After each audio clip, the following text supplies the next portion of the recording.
Hi అండి, welcome to Siri home. ఈరోజు half KG చికెన్తో చికెన్ బిర్యానీ చాలా సింపుల్గా ఫాస్ట్గా ఎలా చేయాలో టిప్స్తో సహా చెప్తాను. ఫస్ట్ టైం ట్రై చేస్తున్న వాళ్ళు కూడా ఇలా చేశారంటే పర్ఫెక్ట్గా వస్తుంది. దానికోసం ముందుగా చికెన్ని మ్యారినేట్ చేసుకోవాలి.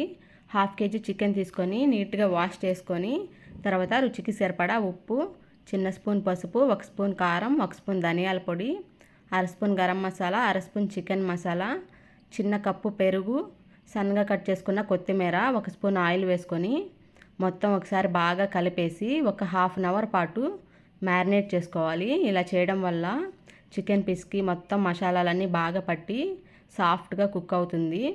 అలాగే ఒక 1 స్పూన్ అల్లం వెల్లుల్లి పేస్ట్ వేసుకొని కలిపేసి పక్కన పెట్టుకోండి. బిర్యానీ చేయడం స్టార్ట్ చేశాక ఫస్ట్ రైస్ని వాష్ చేసుకొని పక్కన పెట్టుకోవాలి. దానికోసం హాఫ్ కేజీ బాస్మతి రైస్ తీసుకున్నానండి. ఇవి గ్లాస్తో 2 గ్లాసెస్ వచ్చాయి. ఇప్పుడు బిర్యానీ కోసం ఒక మందంగా ఉన్న గిన్నెను పెట్టుకోవాలి. దానిలో 4 స్పూన్స్ ఆయిల్, 2 స్పూన్స్ నెయ్యి వేసుకొని బిర్యానీ స్పైసెస్, లవంగాలు, దాల్చిన చెక్క, స్టార్ పువ్వు, ఇలాచి అండ్ బిర్యానీ ఆకు తీసుకున్నాను. మొత్తం వేసేసుకొని లైట్గా ఫ్రై చేసుకోండి. ఇప్పుడు ఆనియన్స్ వచ్చి 2 గ్లాసెస్ రైస్ కాబట్టి 2 ఆనియన్స్ తీసుకున్నాను, బిగ్ సైజ్ ఆనియన్స్. అవి సన్నగా కట్ చేసేసుకోండి. అలాగే 2 చిల్లీస్ సరిపోతుందండి, ఆల్రెడీ కారం వేసాం కాబట్టి. ఆనియన్స్ని గోల్డెన్ బ్రౌన్ కలర్ వచ్చే వరకు బాగా ఫ్రై చేసుకోవాలి. ఆనియన్స్ ఎంత బాగా ఫ్రై అయితే అంత టేస్ట్ వస్తుందండి. ఆనియన్స్ ఫ్రై అయ్యాక 2 స్పూన్స్ అల్లం వెల్లుల్లి పేస్ట్ వేసుకొని పచ్చివాసన పోయి ఆయిల్ మొత్తం పైకి తేలే వరకు బాగా ఫ్రై చేసుకోవాలి.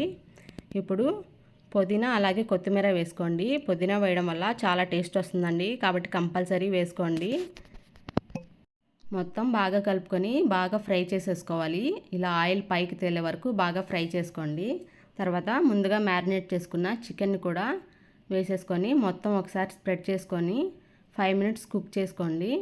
ఇలా చేయడం వల్ల చికెన్లో ఉన్న వాటర్ అంతా రిలీజ్ అవుతుంది. చూడండి, వాటర్ అంతా వచ్చేసింది కదా.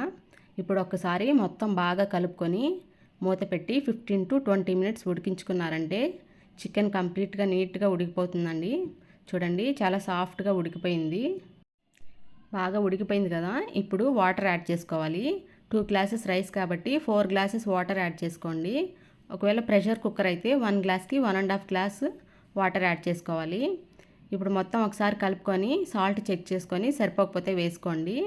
ఇప్పుడు వాటర్ బాగా బాయిల్ అవ్వాలి. వాటర్ బాగా మరిగాక మనం ముందుగా కడిగి పెట్టుకున్న రైస్లో వాటర్ మొత్తం వంచేసి రైస్ని వేసుకోండి. ఇప్పుడు మొత్తం ఒకసారి కలిపి లో ఫ్లేమ్లో పెట్టేసి మూత పెట్టి ఉడికించుకోవాలి.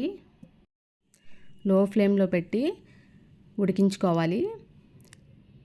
ఒక 90% కుక్ అయిన తర్వాత మనకి యూస్ చేయని ప్యాన్ ఏమైనా ఉంటే ప్యాన్ని పెట్టుకొని దాని మీద పెట్టుకోండి. ఇలా చేయడం వల్ల అడుగు మాడకుండా చాలా సాఫ్ట్గా పైన వరకు కుక్ అవుతుంది.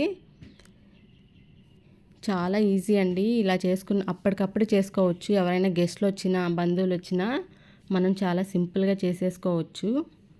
చూడండి ఎంత బాగా వచ్చిందో, మొత్తం కుక్ అయిపోయిందండి. ఇంకా తీసుకొని మనం సర్వ్ చేసుకోవడమే. చేసిన వెంటనే ఇలా కలపకూడదండి. మనం పక్కన ఒక 15 to 20 మినిట్స్ పెట్టేసామంటే మొత్తం రైస్కి మసాలాలన్నీ పట్టి పొడి పొడిగా వచ్చేస్తుంది. తర్వాత సర్వ్ చేసుకోండి. చూడండి, పొడి పొడిగా రైస్ అంతా బాగా వస్తుంది. చికెన్ కూడా బాగా కుక్ అయిపోతుంది. తప్పకుండా ట్రై చేయండి. ఓకే అండి, ఈ వీడియో మీకు నచ్చినట్లయితే ప్లీజ్ లైక్, షేర్, కామెంట్ చేసి తప్పకుండా సబ్స్క్రైబ్ చేయండి. Please, thank you.